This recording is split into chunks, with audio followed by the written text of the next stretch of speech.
మీపై ఒక కామెంట్ వచ్చేది అప్పట్లో, మీరు పురుషులతో ఎక్కువ మాట్లాడతారు స్త్రీలతో కంటే అండి.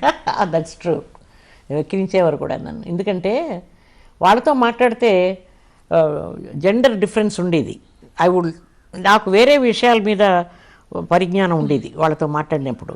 ఈ ఆడవాళ్ళతో మాట్లాడితే ఏమండి ఇవాళ వంట ఏం చేశారండి, ఎన్ని బంగారపు గాలు చేయించుకున్నారండి, ఎన్ని చీరలు ఉన్నాయండి మీ వార్డ్రోబ్లో, మీకు ఎన్ని కార్లు ఉన్నాయండి, మీరు ఎన్ని కోట్లు సంపాదించారండి, దిస్ కైండ్ ఆఫ్ ఈ మార్కెట్ టాక్ ఉంటుందండి షాపు.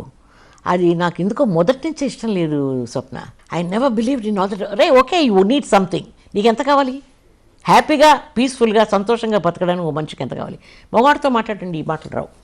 వేరే వేరే అంటే definitely they will talk about politics, they will talk about world affairs, they will talk about so many things, about life and child marriages.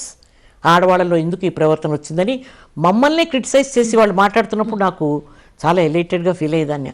నిజం అండి, అలాంటి వాళ్ళు ఉన్నారు.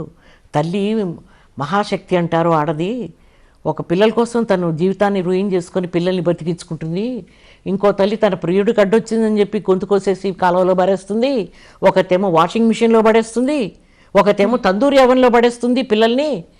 అది తల్లి ఎలా అవుతుంది అసలు, మాతృత్వం చచ్చిపోయింది అని నేను మొగాడితో మాట్లాడగలను ఈ విషయాలు.